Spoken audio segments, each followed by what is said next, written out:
Hello everyone. Chapter continuity में था हमारा थ्योरी बेस ऑफ अकाउंटिंग। इसका हम नेक्स्ट ले रहे हैं फिफ्थ कंसेप्ट, कंसिस्टेंसी कंसेप्ट।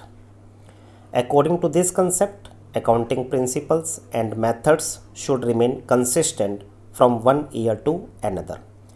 इस कंसेप्ट में बेटा हम ये लेकर चलते हैं कि अकाउंटिंग करने के लिए जो भी हमने मेथड्स और टेक्निक्स को यूज़ किया है वो हर साल सेम रहनी चाहिए। वो इसलिए क्योंकि अकाउंटिंग की हमने एक क्वालिटेटिव करैक्टरिस्टिक्स पढ़ी है और वो है कंपैरेबिलिटी।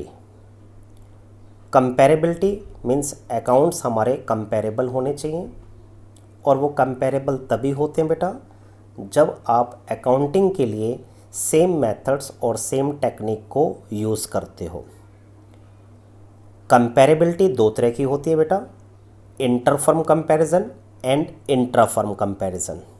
जब आप अपनी फर्म के अकाउंट्स का कंपैरिजन किसी दूसरी फर्म के अकाउंट से करते हो तो उसको हम इंटर फर्म कंपैरिजन कहते हैं। और जब आप अपनी फर्म के इस साल के करंट ईयर के अकाउंट्स का कंपैरिजन पास्ट ईयर के अकाउंट से करते हैं तो उसको इंट्रा फर्म कंपैरिजन कहा जाता है। वो कंपैरिजन बेटा तभी पॉसिबल होता है जब आप हर साल सेम मेथड्स और टेक्निक्स को यूज़ करते हैं। क्लियर बेटा? अगर आप हर साल मेथड्स और टेक्निक्स को चेंज करेंगे तो आप अपनी फर्म के अकाउंट्स का कंपैरिजन किसी दूसरी फर्म से या फिर अपनी फर्म के करंट ईयर के अकाउंट्स का कंपैरिजन पास्ट ईयर से नहीं कर पाएंगे। मींस इंटर फर्म और इंट्रा फर्म कंपैरिजन पॉसिबल नहीं होगा। इसका ये मतलब नहीं है कि बेटा हम मेथड्स और टेक्निक को चेंज नहीं कर सकते। It does not mean that methods और technique can not be changed. It can be changed.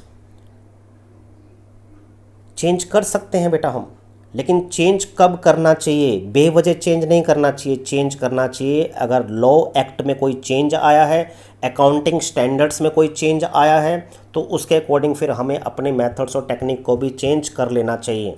लेकिन जिस साल आप चेंज करेंगे उस साल आप नीचे एक नोट देंगे, फुट नोट तैयार करेंगे कि फर्म ने इस साल मेथड चेंज कर लिया है, ताकि जो डिफरेंट यूज़र्स ऑफ अकाउंटिंग है उनको इस बारे में पता चल जाए, वो इस बारे में अवेयर हो जाए कि फ़र्म का मेथड जो है अकाउंटिंग का वो चेंज हो गया है। ठीक है? क्योंकि हमें फुल डिस्क्लोज़र प्रिंसिपल जो आगे पढ़ोगे कि हमें सारी इन्फॉर्मेशन हमें अपने यूज़र्स को देनी चाहिए, उस रूल को फॉलो करते हुए हमें सारी इन्फॉर्मेशन हमारे यूज़र को देनी चाहिए। अगर आप कोई भी टेक्निक मेथड चेंज करते हैं तो इसकी इन्फॉर्मेशन भी आपको अपने यूज़र को देनी चाहिए। तो होप बेटा आपको क्लियर हो गया होगा कि कंसिस्टेंसी का क्या मतलब होता है। कि कंसिस्टेंट रहना यानी जो मेथड और टेक्निक आपने यूज़ करी है that should remain consistent from one year to another. अब बेटा एक प्रिंसिपल हम और ले रहे हैं आज, वो है नंबर 6 ड्यूअल एस्पेक्ट प्रिंसिपल।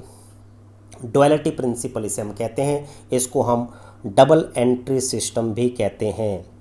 हमारे जो अकाउंट्स हैं वो डबल एंट्री सिस्टम पर बेस्ड होते हैं। Means every transaction has at least 2 accounts. If one account is debit then other account must be credit and debit must be equal to credit.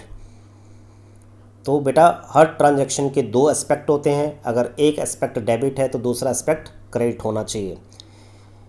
इसी concept, इसी principal की वजह से balance sheet का total हमेशा equal होता है। Balance sheet की दोनों साइड्स का टोटल इक्वल होता है। बैलेंस शीट की राइट हैंड साइड पे बेटा हम एसेट्स को शो करते हैं और लेफ्ट हैंड साइड पर हम लायबिलिटीज़ को शो करते हैं। और बैलेंस शीट की दोनों साइड का टोटल इक्वल आना चाहिए। वो भी किस वजह से? Only because of the principle of dual aspect principle, double entry system. इसी कंसेप्ट की वजह से जो हमारी अकाउंटिंग इक्वेशन है, fundamental accounting equation, that is A equal to L plus C means assets equal to liabilities plus capital, ये हमेशा ही true होती है। जितनी भी ट्रांजैक्शंस आप ले लें, जितनी हज़ारों लाखों करोड़ों ट्रांजैक्शन कितनी भी ले लें, हर बार हमारी एसेट्स, लायबिलिटीज़ और कैपिटल सम टोटल के बराबर होंगी। means assets always equal to the sum total of liabilities and capital only because of the principle of dual aspect principle, double entry system. इसको हम फंडामेंटल अकाउंटिंग इक्वेशन कहते हैं, इसको हम बैलेंस शीट इक्वेशन भी कहते हैं। ये बेटा हमेशा इक्वल रहेगा, ठीक है। तो ड्युअलिटी प्रिंसिपल, होप आपको ये भी क्लियर हो गया होगा बेटा। थैंक यू बेटा and have a nice day.